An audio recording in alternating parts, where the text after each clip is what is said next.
Alright, time for another DoNotGod.com video presentation. Yes, part 2. So I guess I'll put a 2 up here. Alright, except for that. Alright, so continuing with this documentary. So there was another point I wanted to make. I think it's sort of class of this guy. They did post this video with no commercials. So that was kind of good.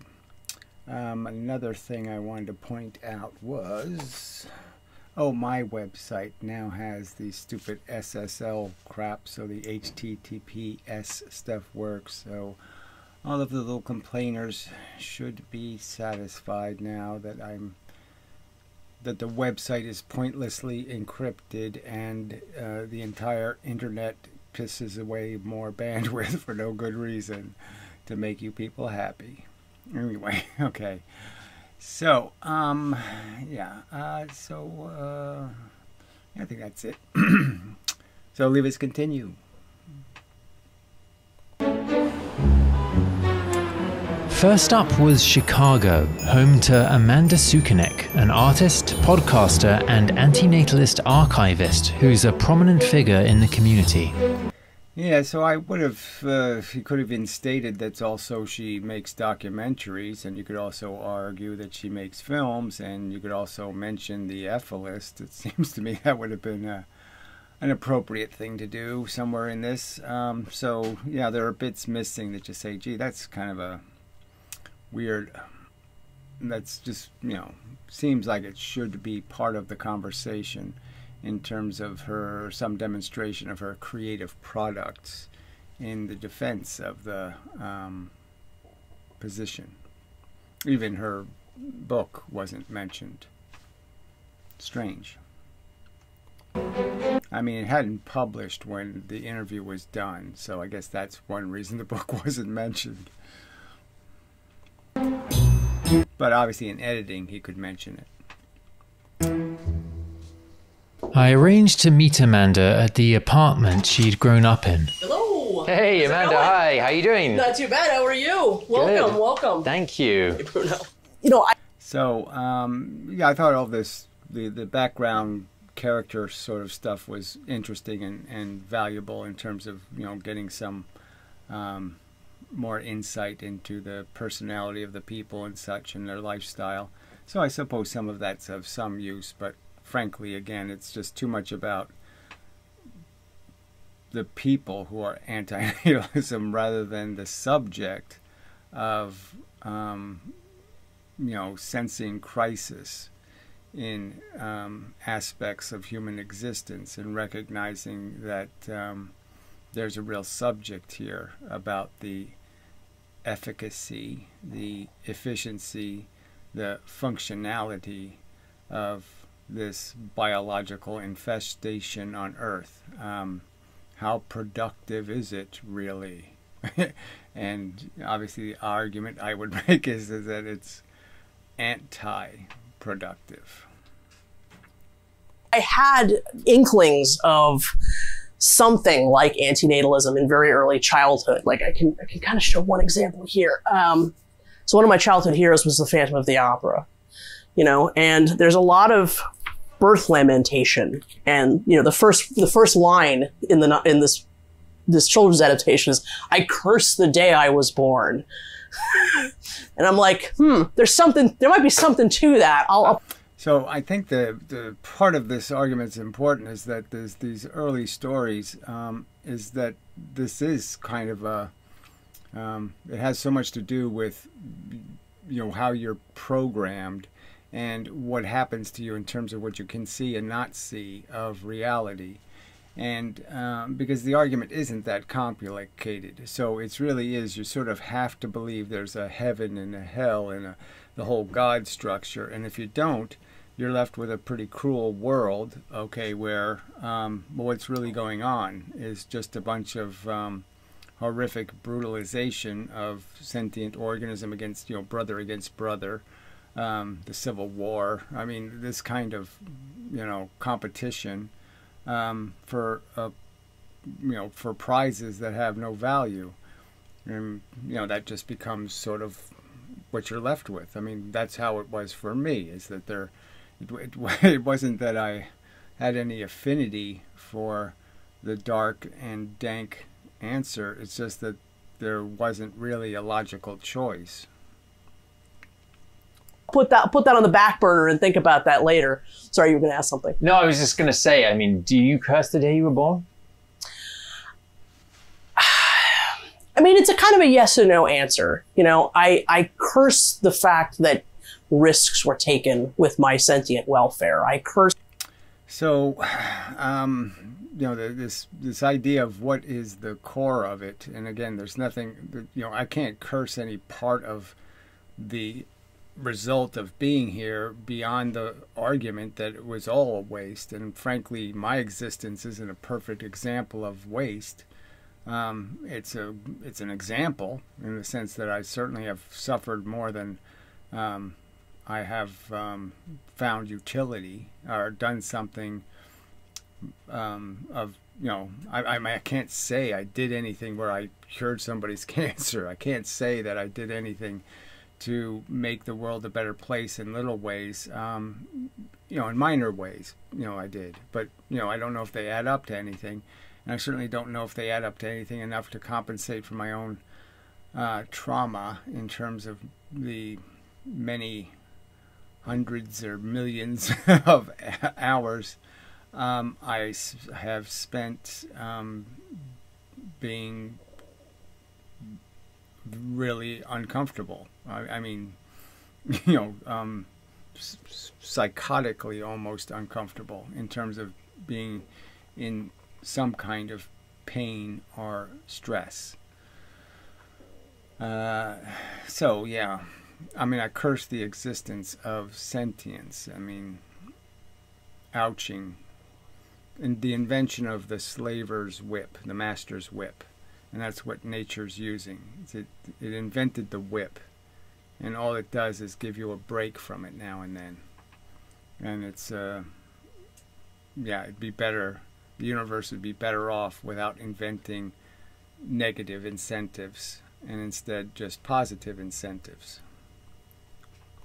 The fact that that I'm going to die one day, and that I have no guarantee that that's going to be some sort of, you know, wistful, calm, peaceful transition. Well, it's worse than no guarantee.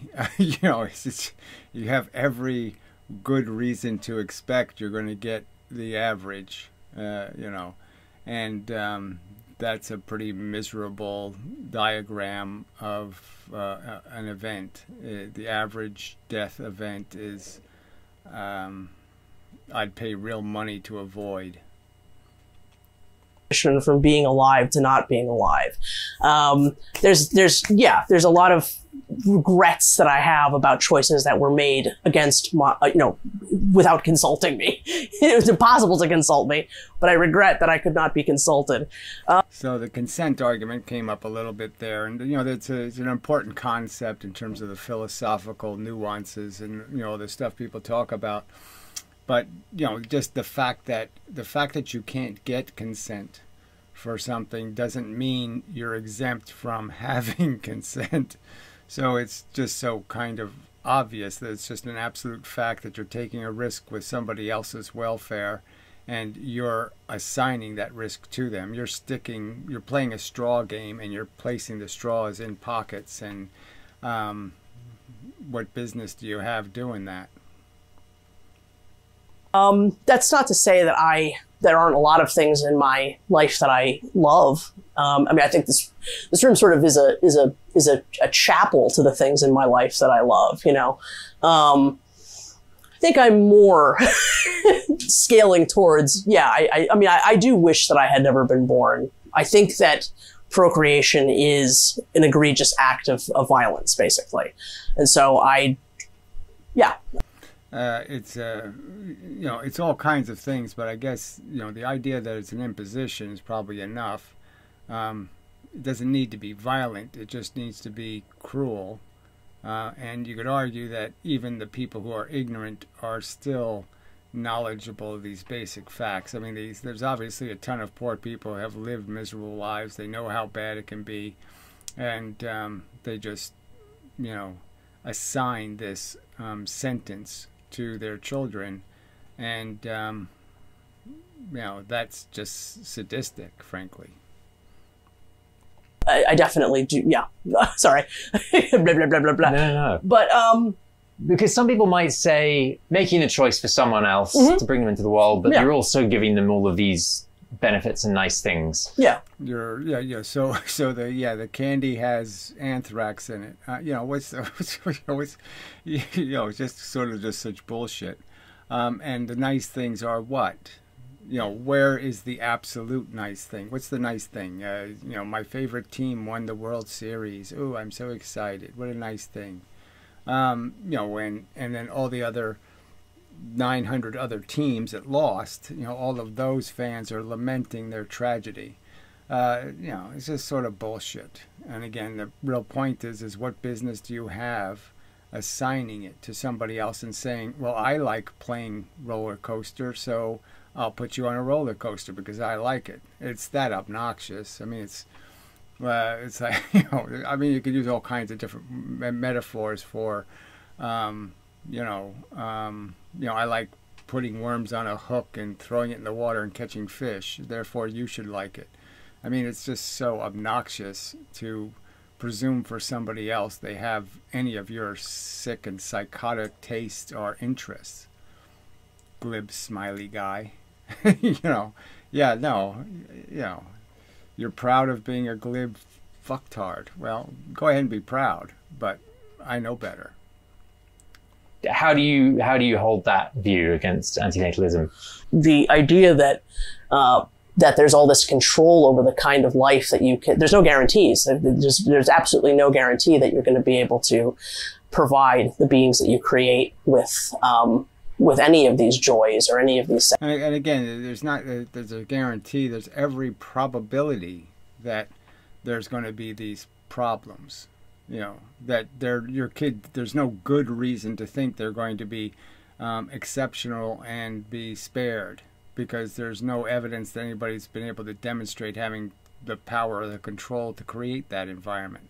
So, it's far short of no guarantee. It's doing it in spite of a huge indication that it's not going to work out. It won't be as you idealistically draw it.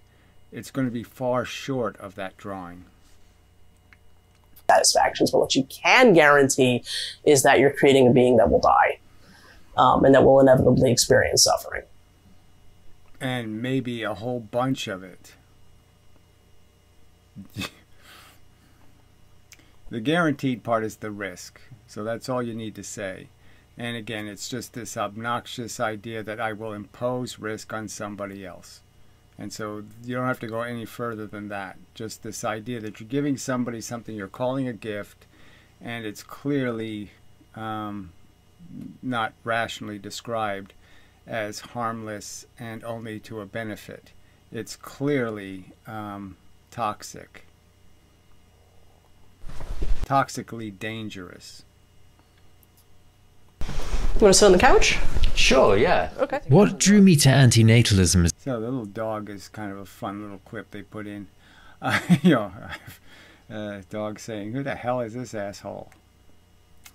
I hope inmendham doesn't do this stupid show. Yeah, maybe we're saying that. Who knows? The subject matter wasn't so much the philosophy as understanding how it plays out in the lives of those who follow it. So I put a question to Amanda which had been on my mind most of the morning. It's so unpalatable to a lot of people. Yeah. Is it? Okay, so it's unpalatable to a lot of people how? That there should be a great deal of concern before somebody procreates, that they should have enough money. Is that hard for them to palate? They should have some infrastructure. They should have, be they shouldn't be a dysfunctional couple. They shouldn't be this. There's a ton of lists that I'm saying 99% of. I could probably get at least 85% to sign off on a huge number of statements I could make about kids deserving, parents that are willing to put in the time and make the sacrifices necessary to provide any hope of giving the kid a fighting chance of playing the game of life successfully. And then you could get into whole arguments about, should you deny your child understanding of good and bad and right and wrong, in the sense of not appreciating that their life is going to affect other people's lives, and that they have to measure their behavior constantly because the risk is they're going to accidentally harm other people. I mean, should they say that to their kid or not say it to their kid? And I'm saying most people, I think, will be troubled by those kind of statements, because they're going to have to admit it would be a crime against the kid's character to deny them an understanding of the responsibilities that have been imposed on them by living. That their parents have made a choice that they're going to have to live in this world taking an awful lot of responsibility that they never signed up for. There's going to be things that will happen that somebody can call an accident, but we all know they're not going to be accidents. Okay, they're going to be because they just didn't care they were too drunk, and they didn't care that they were too distracted. Affect relationships or dynamics with people? So I think that this gets into something where, you know, this is one of the reasons why antinatalist activism has such a difficult time, because so any activism, taking any position puts you at jeopardy, because people have become so fanatic and aggressive. And I would argue this subject, especially for both sides, there's a real danger of people realizing that they have every right to prevent the slaughter of animals, for example, or the mistreatment. It's like freeing somebody from a concentration camp. Yeah, I can shoot Nazis to do that. I can shoot the bad guys to liberate people. So this becomes like freedom fighter versus terrorist, and it's really quite complicated as a social dynamic, and we're seeing that in people taking responsibility, taking the law into their own hands, all of this kind of stuff that's really dangerous. But there's a hell of a lot at stake here. I mean, we're talking about torture, and a lot of it. And frankly, I can't see any difference. If I live next door to somebody who's throwing, 5-year-old kids into ovens, and the law says it's okay, do I live with that peacefully? Or do I at least give the neighbors the fingers now and then?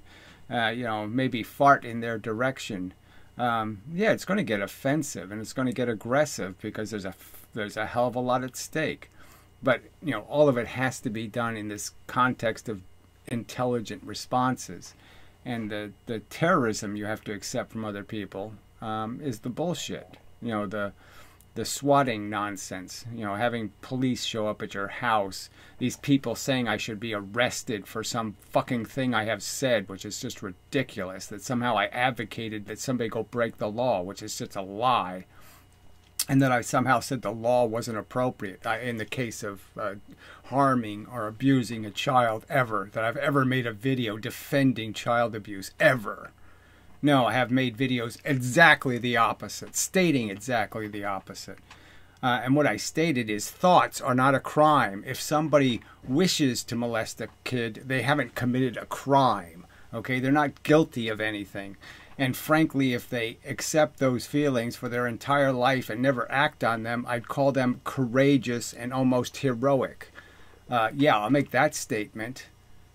But I've never defended anybody harming anybody else, so that's just bullshit. And that's what you have to endure, is this idea that they're going to pigeonhole you as some criminal or some violator of some fundamental ethic because you merely speak your mind. Because you merely make an honest argument of what you see in the world. It's disgusting. To espouse these views, to put these kinds of views forward as a part of your identity has a cost to it. It has a social cost to it. There's no question about that. And I think that I am in a unique situation where, like... Especially now, I'm just saying that you can't trust the government, you can't trust the cops, you can't trust any of these people on not acting on their own volition and their own despise of you. So you're in this environment where these people with their religious agenda or some other wacky agenda will exploit their positions of power to harm you, and it's a fact. It happens. So it's just bullshit not to say it's not a danger. I'm somebody who's not had to pay social costs for being the way that I am, and I know people will hear that and think I'm trying to tell some sort of sob story. It's fine. I have no problem with it. But I've always been genderqueer. I've always been overweight. Right, but you do pay for these things. So it's I think it's just wrong to say you haven't paid the cost. Is that you've accepted the cost. You've seen it happen to other people, and you've put yourself at risk, and they have cheated and violated, and in a sense, put you in some sort of jeopardy with false accusations, and that kind of crap. So yeah, it is a real price you pay, and it's just the fact that your life is in a condition where, okay, go ahead. You can't, your sticks and stones will hurt me. Okay, your words won't. So go ahead and insult. Go ahead and play your game. But if you convince somebody to throw a rock at me, you should take responsibility for that, you weasel. I've always been, an unusual individual for somebody born female, and so I'm used to sort of paying those kinds of social costs. Like, in some ways, I'm sort of an ideal person. So exactly. So the point is that you have to acquire the thicker skin, and be in a position of strength in that sense. But again, having the emotional capacity to accept ridicule is one thing. Having the security in your life to accept people who are trying to get you thrown in jail, well, that's a second thing, isn't it? To espouse these views, because the idea that it's going to cost me more of that kind of means nothing to me. It means a lot to a lot of other people, though, and I think that that's primarily the reason why so much antinatalism is. Yeah, no, I think the threat is real. I think a lot of people are scared of these people because they are fanatic, and they will almost go to any length to sabotage and destroy you. So their intent, they are, they have the mentality of assassins. They don't have the mentality of just, oh, I'm playing a fair cop rhetoric war, and I'm going to insult you and try to hurt your feelings. They're not just trying to hurt your feelings, okay? They go way further than that in terms of their extortion and their attempt to threaten your physical existence. And that needs to be understood, that if it was just words, I don't think there'd be too many people that would be too upset. But clearly, it's obvious it's more than words, and you're essentially, by opening your mouth, putting a bullseye, and saying, come and get me. Let's just say I was a Trumper, for example. I wouldn't go outside with a red hat. I wouldn't invite it. So and I'm just saying it. There's fanatics on both sides. I mean, people are just way too out of control in their fanaticism and their willingness to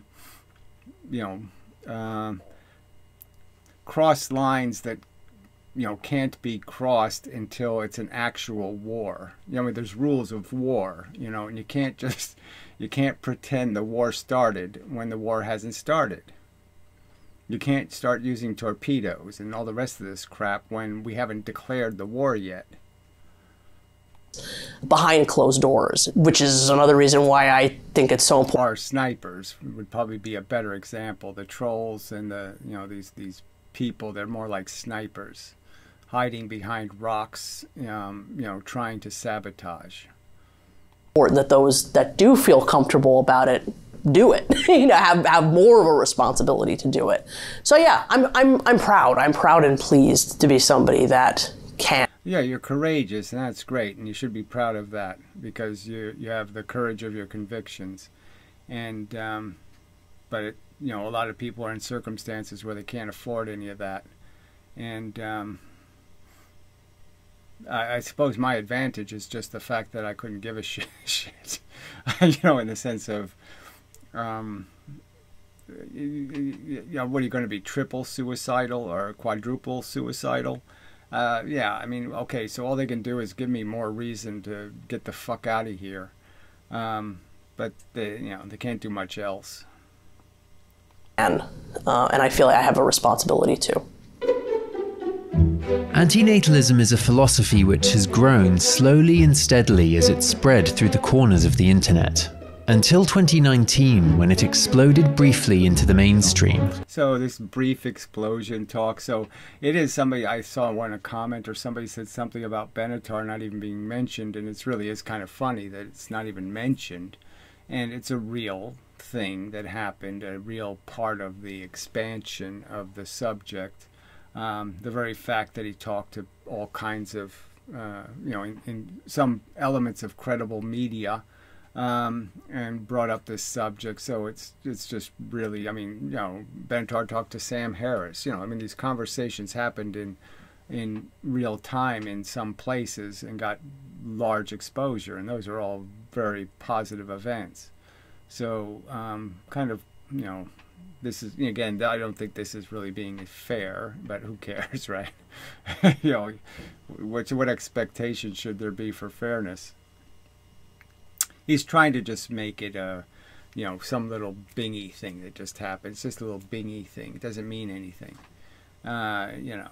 And again, I would argue that the undercurrent, okay, that doesn't have the word ephilism on it or the word antinatalism on it, but it has a lot of sentiment inside of people, feelings inside of people, that things just aren't good enough, and certainly not good enough to make babies in. That this nest is filthy, and they know it's not a good idea to be laying no fucking eggs in it. A 27-year-old man in India is suing his parents for giving birth to him. So he's not suing them. So, you know, again, that's sort of irritating that this fake news story existed, because he never sued them. He just suggested he might, which doesn't seem like enough of a statement. Without his consent. The lawsuit didn't go ahead, but the flurry of news stories around it exposed many more people to the belief. Overnight, the Reddit group was flooded with new members, and with that and you know, a guy doing something too where he has to completely change his appearance for worry that he's going to get jihaded. So again, you know, if somebody is a mild believer, you know, somebody supportive of the ideology, and they see that, well, look, they have to disguise themselves or they're going to get assassinated. You know, yeah, there's good reason for somebody to have some apprehension to raise their hand and say, yes, I'm an antinatalist or I'm an ethicist. It's obvious, you know, in the fact that you can see the price paid. Flux came misconceptions.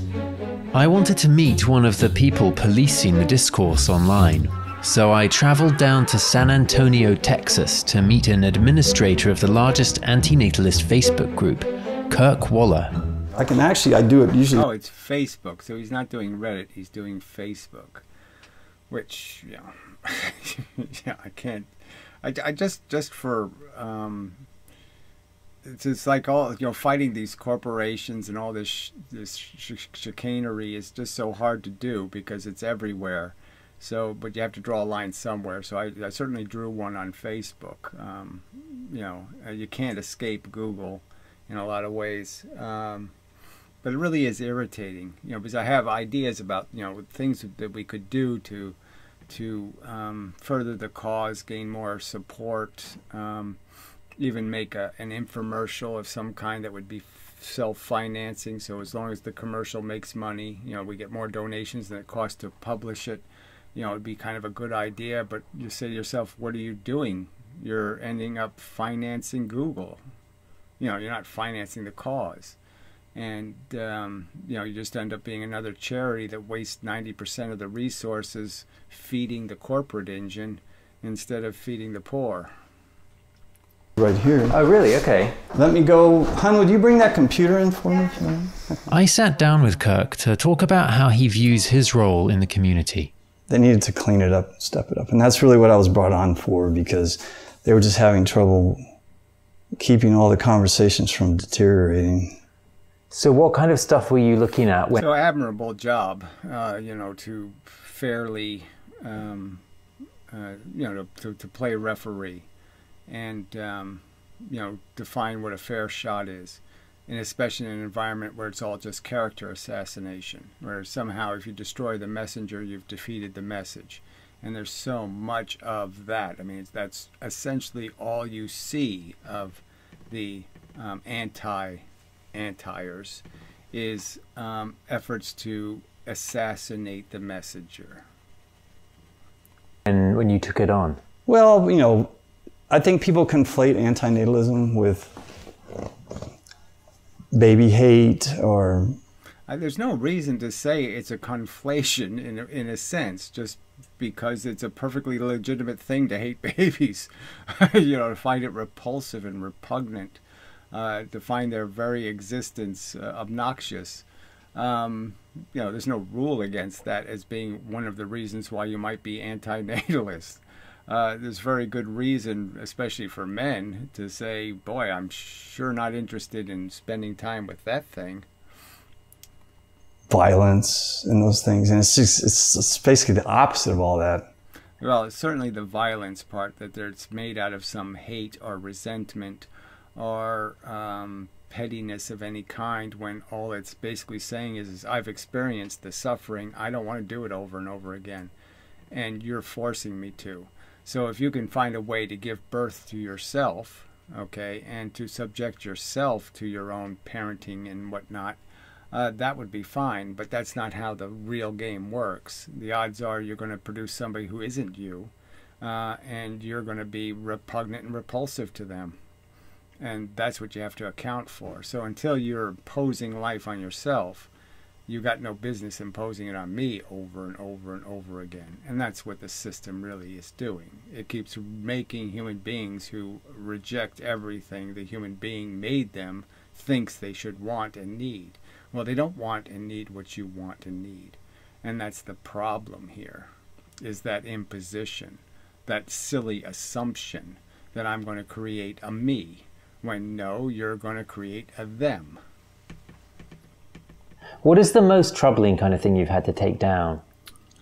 Well, violence, people that don't understand the voluntary nature of it. So in other words, we should impose sterilization or... Well, eventually, shouldn't we? Let's just say we have a 80% majority who believes it's wrong to torture and slaughter pigs, and they say we're just not going to let you do that shit anymore, just like bullfighting and crap. Find something else to eat. Okay, these are sentient complex organisms. You have no business incarcerating them in concentration camps and feeding them shit, okay, and then killing them too often brutally.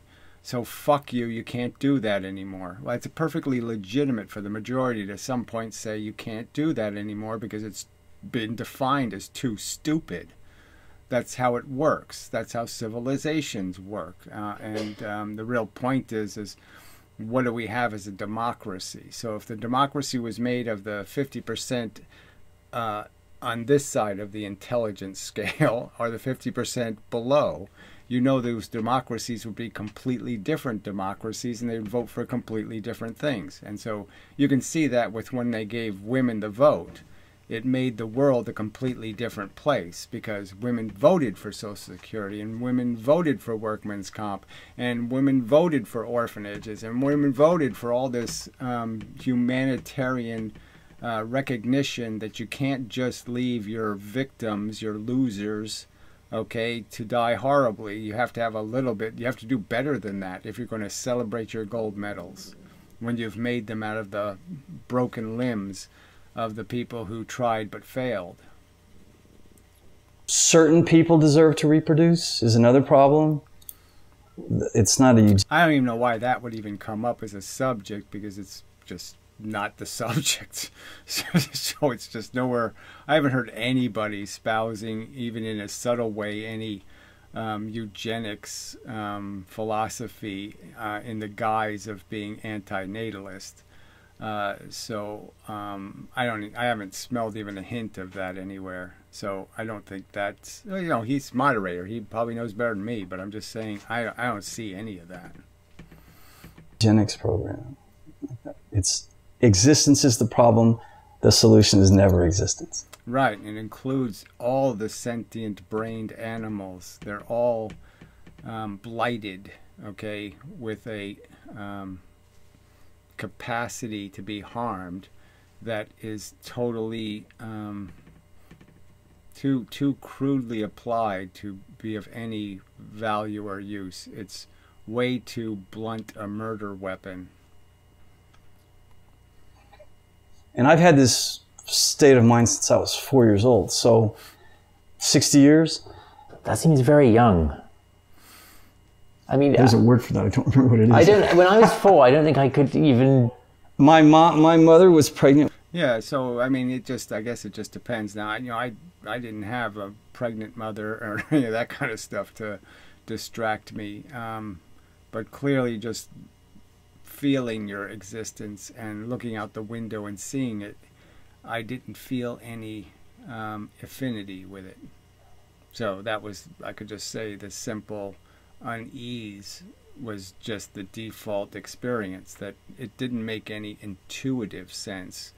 Now, I didn't have much, you know, to base that on in terms of an intuition, but I'm just saying the initial reaction was one of caution and fear. With number 3, and so then it seemed more obvious, and she didn't try and hide the fact. So then I thought, well, all this misery comes, but I just thought no one had a choice. I thought we were the unlucky winners of life, and everyone here was going to...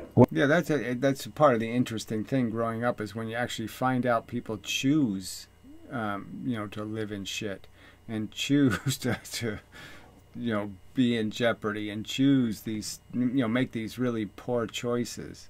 And, you know, that's the part that just makes it all so farcical, is, you know, as much as you can have empathy for their, you know, their end consequences, you're just saying, well, the writing was on the wall, and why did you expect something different as a result? To cooperate and try and do the best they could to get through it. And then when I asked... Yeah, so that the difference between it being some kind of innocent challenge, an innocent game, versus some, you know, almost deliberately constructed brutalization. So, you know, it's like somebody dropping something on your foot accidentally, and somebody, you know, deliberately sticking a fork in your foot. You sort of find out that there's an awful lot of deliberate forks in people's feet.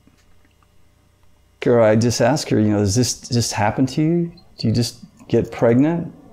And she said, no, it's a decision your father and I made. And that was it. That's all I needed to know, is like, you chose to put me at risk. Yeah, that was one for me too, where, you know, I had the knowledge.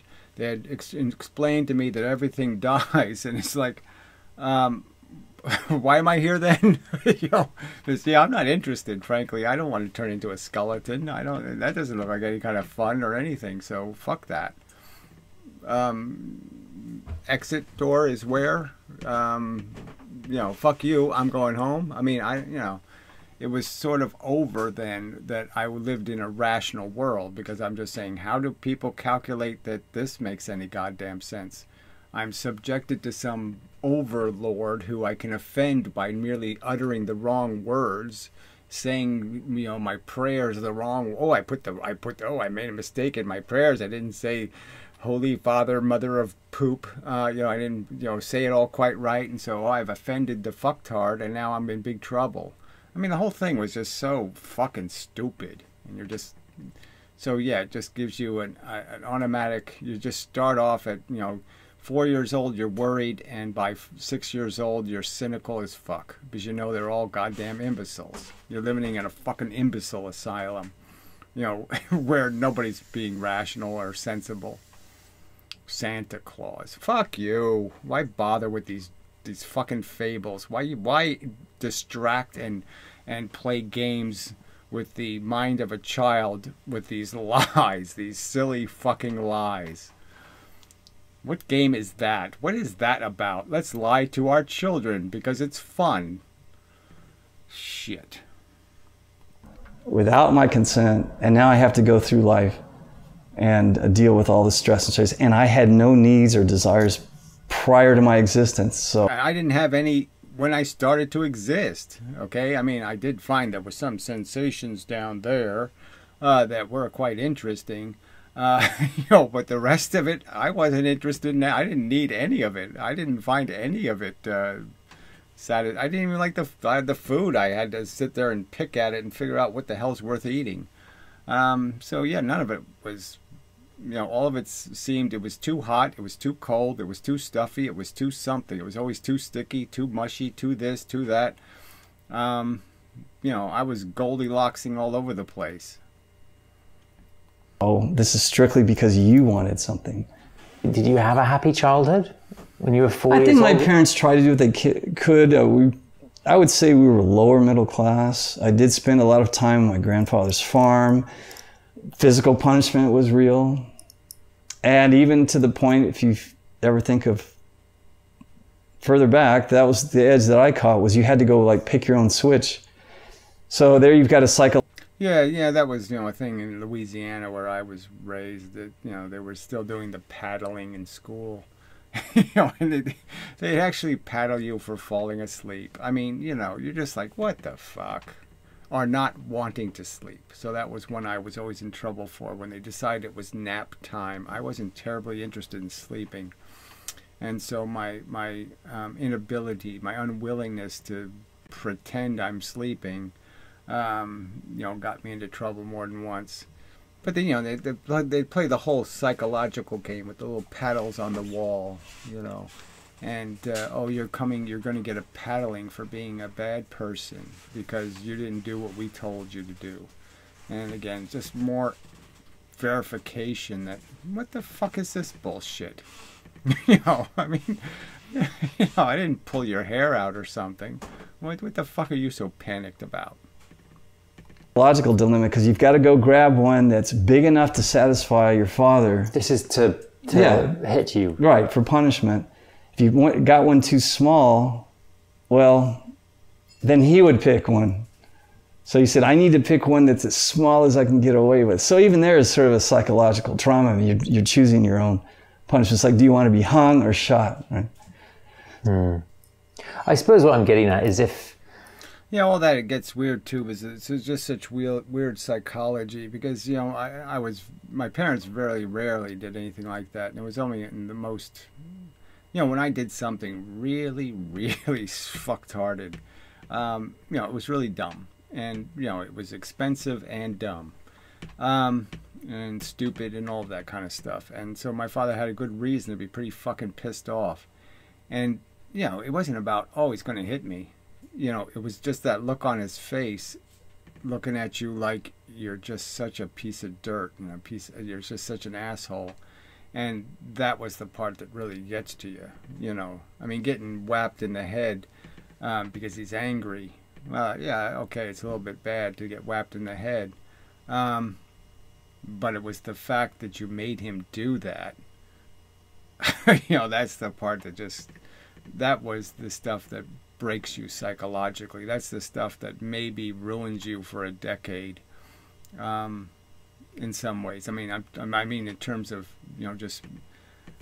just giving you such a lack of confidence in yourself and an inability to reclimate, that you can't fix it, you can't undo it. Not having an undo button is one of the real downsides of this game they give people.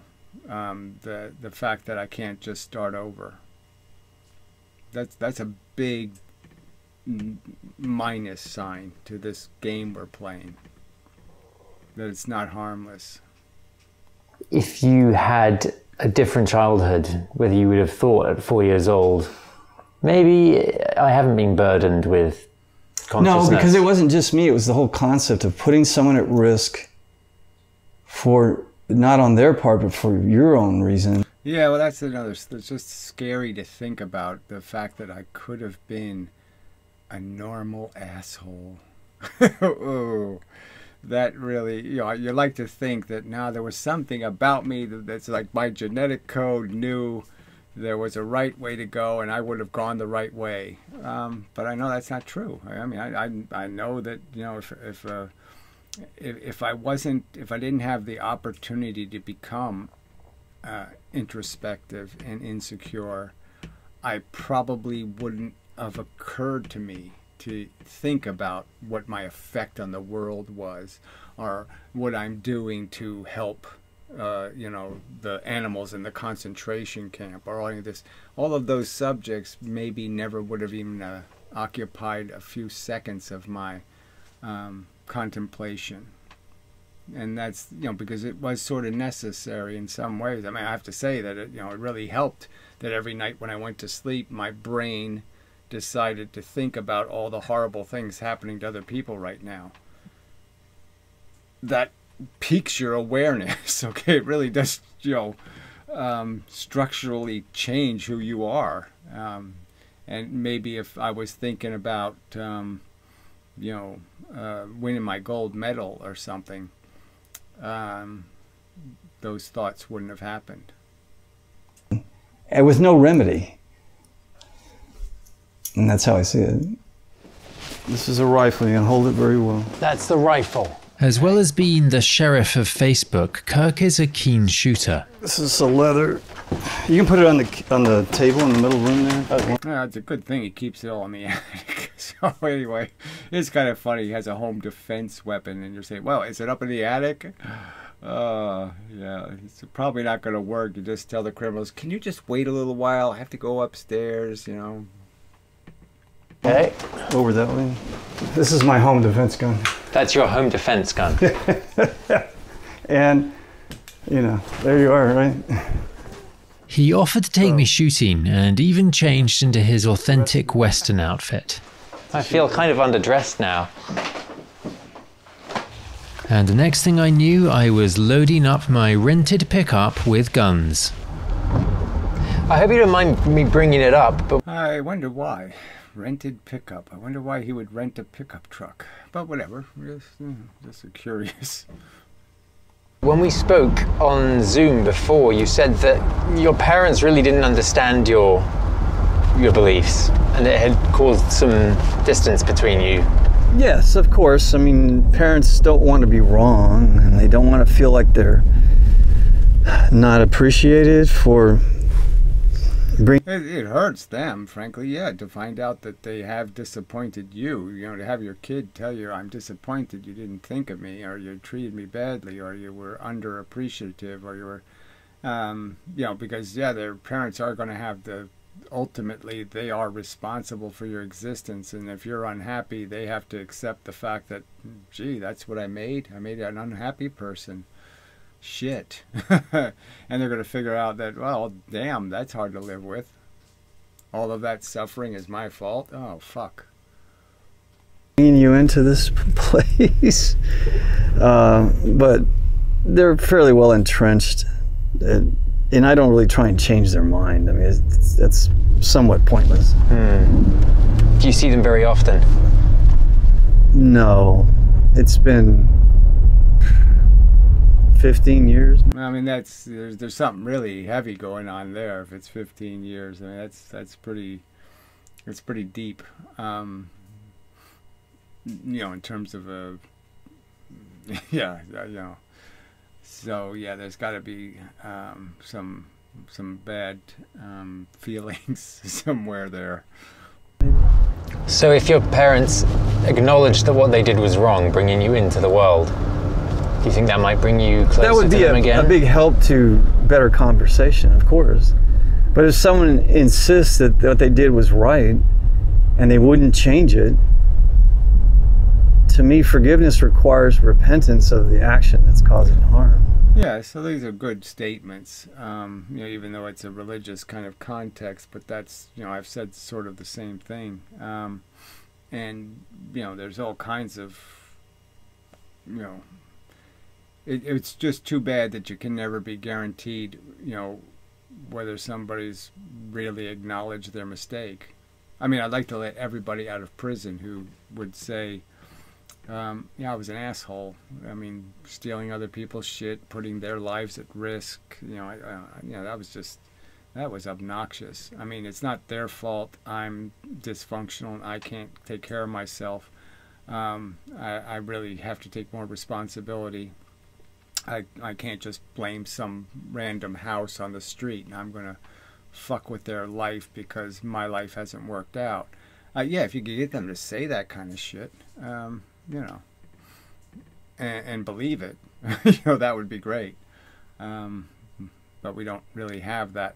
You know, we need the lie detector test that actually works. I mean, just think how much that would change the world. You know, if we had a reliable lie detector test, and then you just elect a president who is always hooked up to it. The guy who says, yeah, I'll always be hooked up to it, okay? I'm never going to make a statement to you where the machine isn't on. All right, so if I'm going to try to get away with something, I'm going to have to do it with a bunch of true statements, you know, and, you know, true defenses, true beliefs, true being honest. Yeah, so much better world we'd have if we could force people to be honest. That's just a fundamental definition to me. Otherwise, it doesn't really have any meaning. It's just a mental assent that they're going to mistreat you. And you've accepted that mistreatment. And it is the concept that is ultimately the abuser, right? It's the beliefs that are the true criminal. Somehow the perverse logic that people are using, the rationalizations. The rationalizations are the real thing that needs to be killed. The lies, the deception, the cheating of the truth. That's what needs to be. That's what you have to go to war with. You don't go with the person. You know, you don't kill the messenger, you kill the message. I don't really see how that's healthy at all.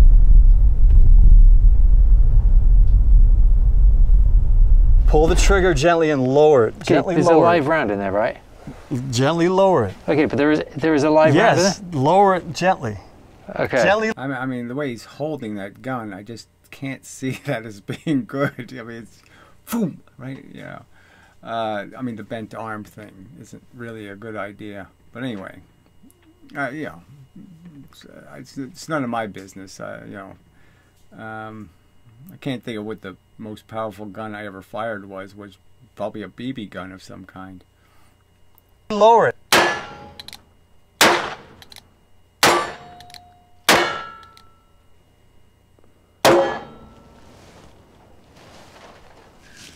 So that was much better, you know, the arms extended, blah, blah, blah.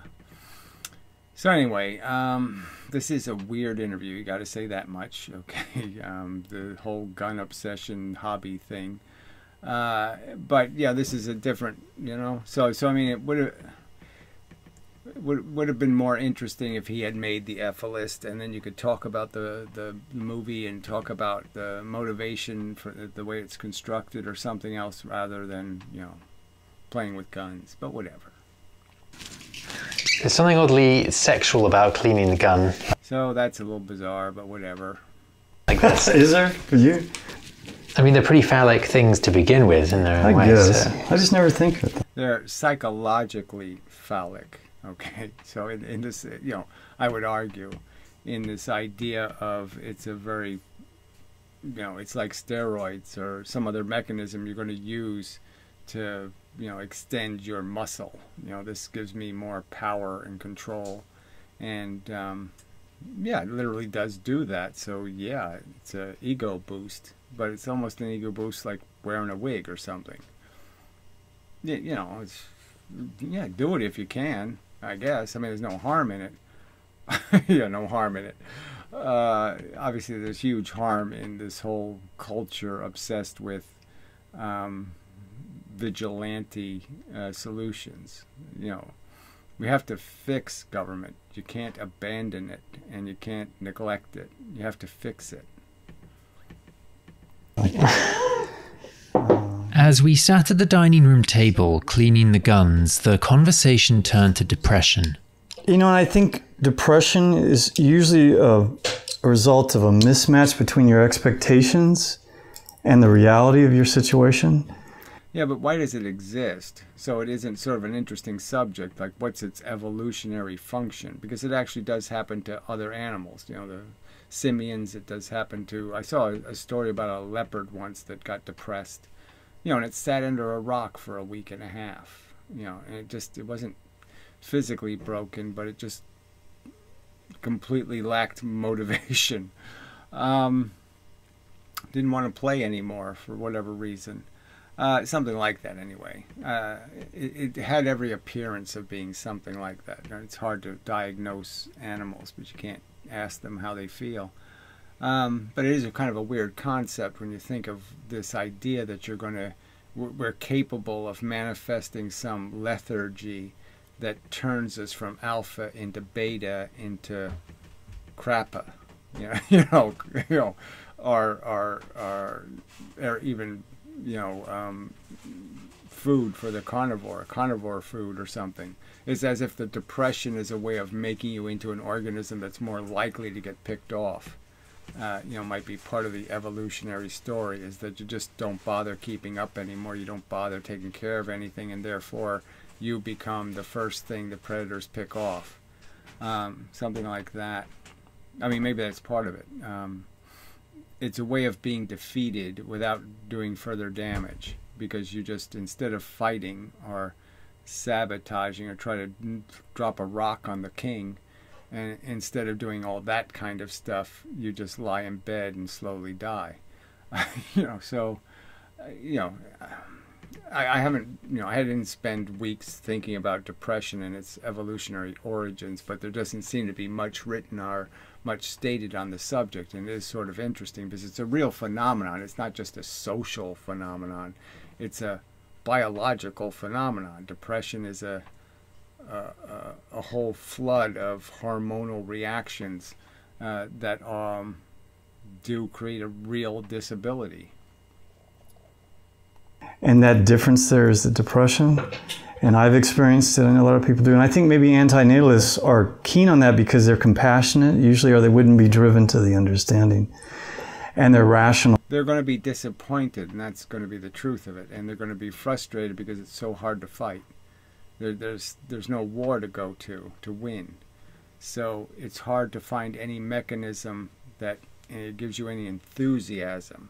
And you have to keep hitting this dull wall of no progress. I mean, for 20 years of me doing this YouTube, I have had to keep accepting failure, and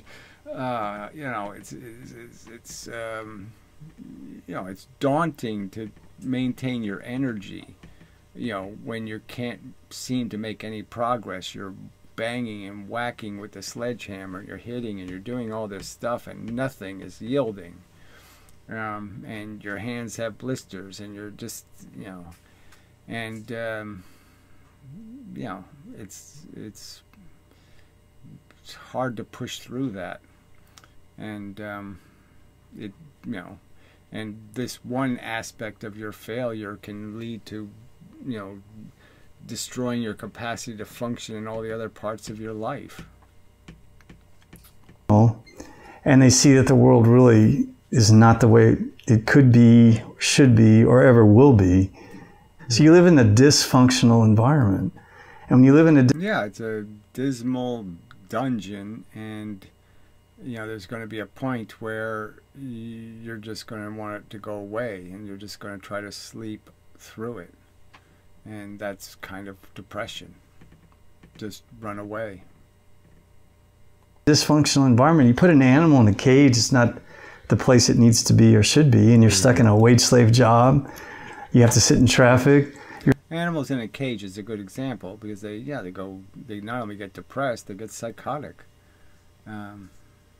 Their brain doesn't know what to do with their energy because it has no outlet, and so they just end up chewing their own tail off or running around in circles, and it's horrible. In in a place that doesn't consider you anything more than just a cog, that's depressing as well, right? And when you realize that you needn't have gone through that, I think that can be depressing. So I think compassion is required.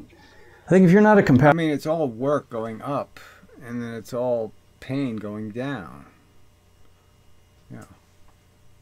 So those are your two choices. The tough life knocks, taking your hits, doing all this stuff to get to some plateau or peak, you know, where you can say, gee, I've accomplished some things, I know how to do some things, I have some skills, and they just knock you off the peak, and now you just start to lose it all, you know, and it just gets more and more, you get more and more broken before you're finally so broken you're dead.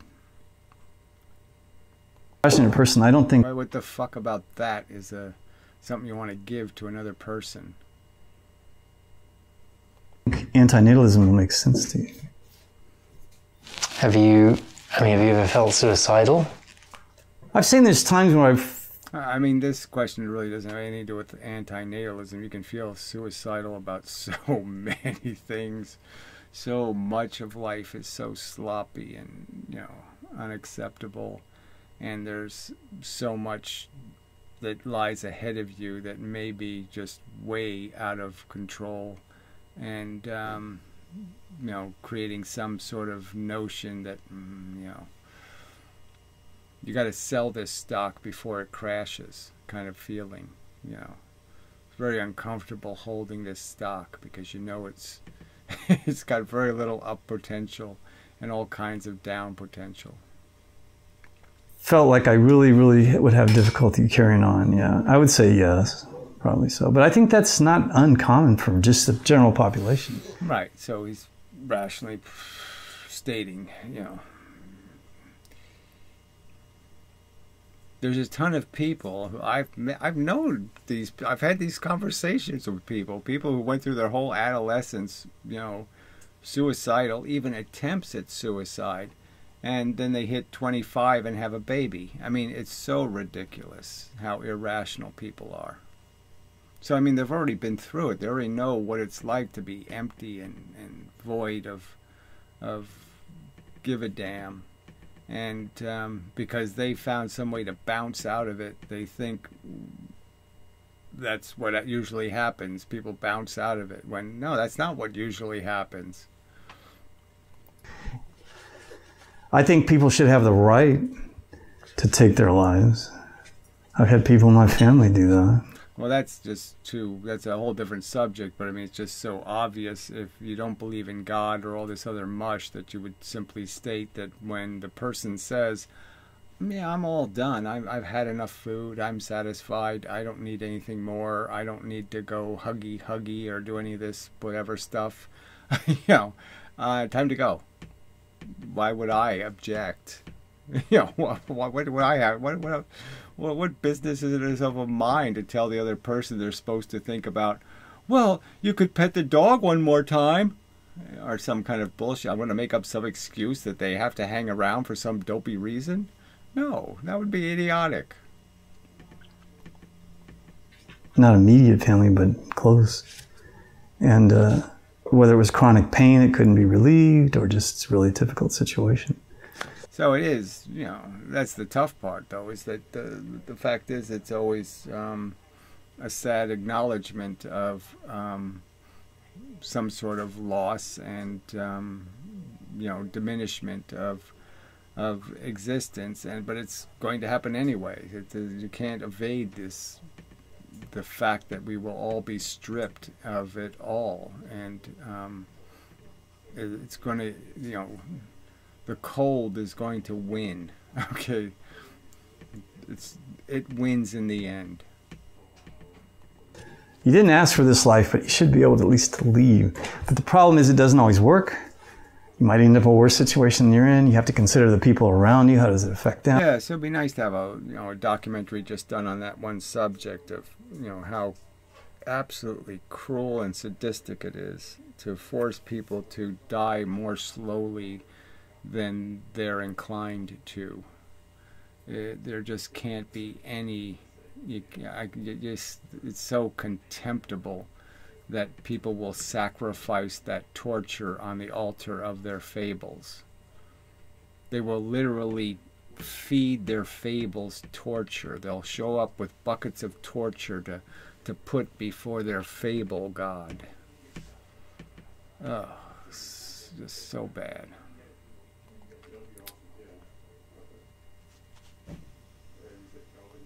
Once you're alive, once you exist, then you have all these other considerations. And the key thing about antinatalism, which I want to make so clear, is its prevention. It prevents all these moral issues. It prevents any of the need for any of it, any idea that there's some purpose or value to be gained. All of that disappears because all of that is an irrational projection. It cures no negative condition. The universe has no negative condition that needs a cure, that needs a band-aid, that needs something to fix it. It is not broken until we show up to break it with our negative value capacity. We bring negative value into the experiment. It has no blood. It has no negative. We bring it. All right. So that's probably enough. Let's just finish this segment. It's that simple. Once you have that, whether it's abortion or sending grandma off on a raft in the icy sea, those are all difficult decisions to make. And they're not difficult for the person in them, though, and that's the thing that's, and again, so it's, they know when they're done, and why should anybody argue? There's no argument. A person says, I don't have any compelling interest or desire. Why should I make them interested and desirous? They say they're not hungry. Why should I say, well, I got to make you hungry? Why do I have to do that? You don't have to make any of those if you're just not here. So the prevention is the key. You can live the life you want, as long as you want, how you want. But just stop. Stop making it more. That's it. It's really just that simple. People make it so complicated, and they also don't want to bring their minds to it. That's what I don't understand. Mom, I'm at the bus station in Hollywood. Okay. So this was a joke of some kind. Anyway. So till the next time and such. So, part 2. So I think we did a little better. Yeah, we're up to 20 minutes now, so that's pretty good. So there's some hope that I can get through this in 2 more videos, but it's probably going to be 3. But yeah, we'll see what happens. Anyway, so till the next time and such and so forth and whatnot.